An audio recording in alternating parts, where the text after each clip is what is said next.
Ayan po mga kalingap, at nandito na po tayo. Kararating lang natin dito sa hiding place. Ayun po mga kalingap, at sarado pa po yung gate mga kalingap. Ayan po.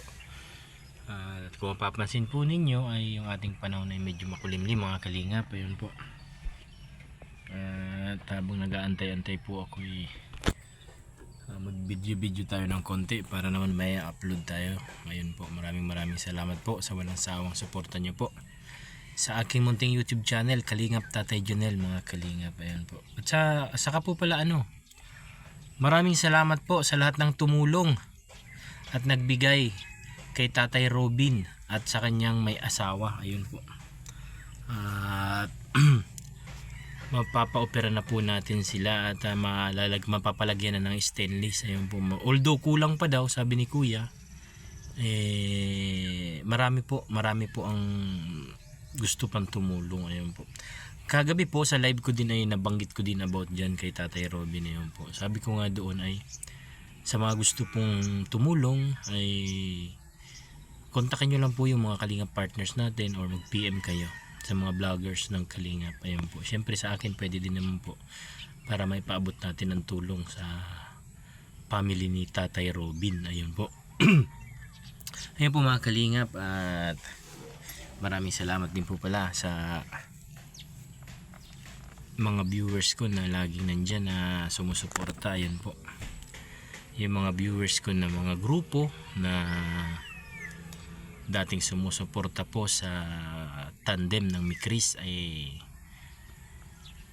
nasa akin na din po kayo nag-support. Ayun po, maraming salamat po sa inyo. Yun po, at tawag dito, basta po magtiwala lang tayo kay Kuya Rab mga kalingap, kasi si Kuya Rab kasi po ay talagang maganda naman yung kanyang plano kay Krista. Ayun po.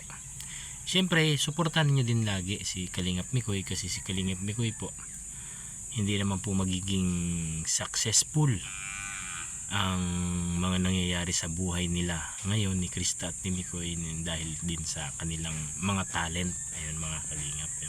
Siyempre kay Boss KR ang gwapong direktor, siyempre nag-iisa lang po yan mga kalingap, Kuya Rab. Ayun po.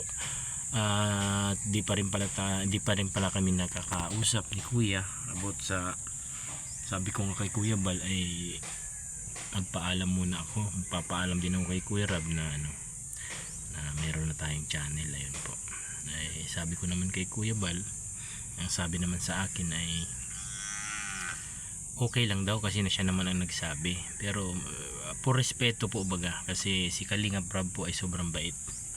Ayoko rin po naman na para at least malaman din natin kay Kuya Rab yung mga hindi dapat gawin ng isang tatay ng beneficiary na katulad ko na isa ng may channel na, ayun po, vlogger na. Ayun po. Kaya once na tayo bigyan ng pagkakataon na makita natin si Kuya Rab, ayun, magpapaalam pa rin tayo. Although kay Kuya ay wala nang problema, at least po yung respeto po baga mga kalingap, kasi sobrang bait po ni Kuya Rab. Wala po akong masabi kay Kuya Rab mga kalingap. Ayun po. At po, abang-abang na lang po kayo siguro sa sa vlog ni Krista kay Kuya Rab. Ayun po mga kalingap, kasi si Kuya Rab po talaga ang nakakaalam niyan. Ayun po. Sa mga nagtatanong sa comment section ay hindi ko po kayo masasagot dyan about dyan. Saka po dun sa pabahay na sinasabi ninyo, syempre si Kuya Rain po ang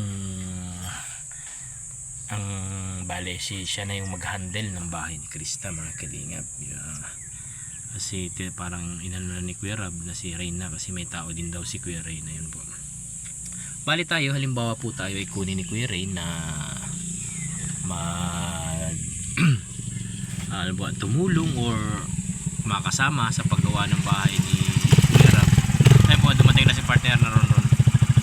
Ayun po, Kalingap Ron. Although tayo po ay kunin, ay magpapaalam tayo kay Kuya Bal para po wala tayong problema mga kalingap. Ayun po. Siyempre yung respeto natin sa ama ng kalingap ay kailangan din po yun mga kalingap. Wala pa naman po, basta po nabanggit ni Kuya Ray nung last episode nung may Chris ay pag-usapan natin tatay, sabi sa akin about dun sa pabahay ni Krista. Ayun po. Kaya yun lang po yung maishishare ko sa inyo. Wala pa naman kayong formal na usapan about doon.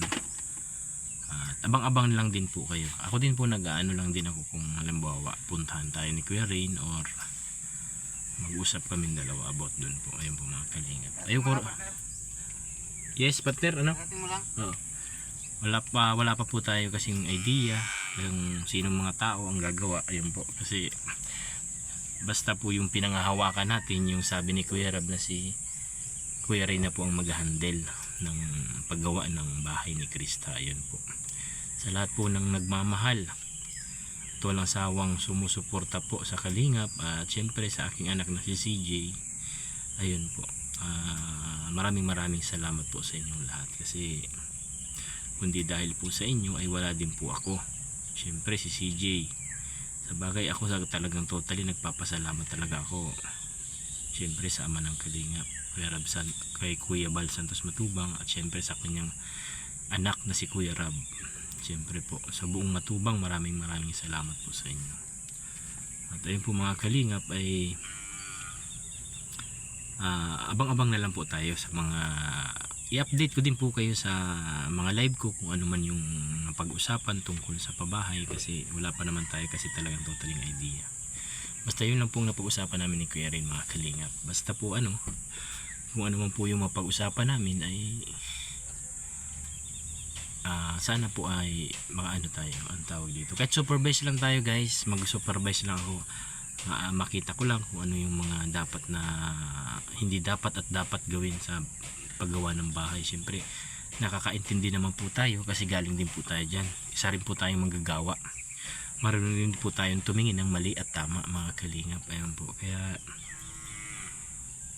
ayun po,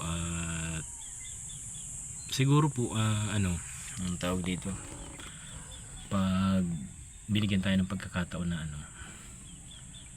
makasama, ayun po, laking pasasalamat natin mga kalingap, kasi syempre po syempre bahay yun, bahay ng anak mo yun, miss, tapos ikaw pa yung part ka pa sa gagawa. Syempre sobrang achievement po yung para sa akin, na sobrang nakaka-proud, diba po mga kalingap. Tapos yung mga gusto ng mga nag-sponsors ay masusunod. Yun po, yun yung maganda kasi doon, yung may mga idea kasi ang mga sponsors na magaganda, ay kung maia-apply dun sa bahay na papagawa kay CJ, ayun po, ayos, mapapaganda lalo yung bahay. Ayun po, ayun po tawag dito, basta po abang-abang na lang tayo mga kalingap.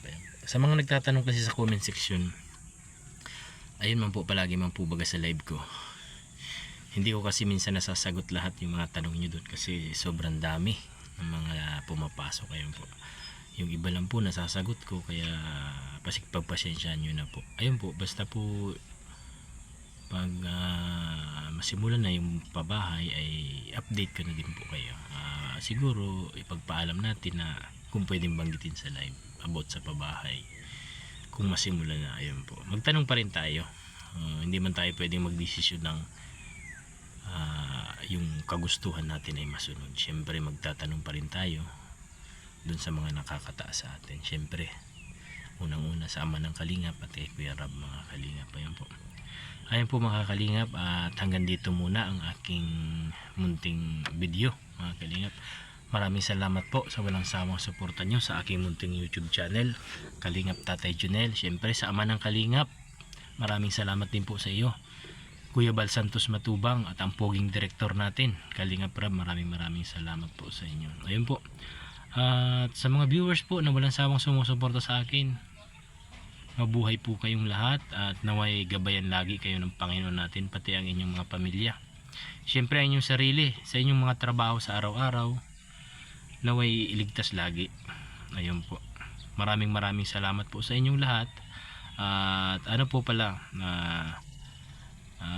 don't forget to subscribe po don't forget to subscribe my YouTube channel. Ayun po. Don't forget to hit the notification bell para lagi kayong updated sa aking mga ginagawang video. Ayun po mga kalingap, hanggang dito na lang po tayo muna.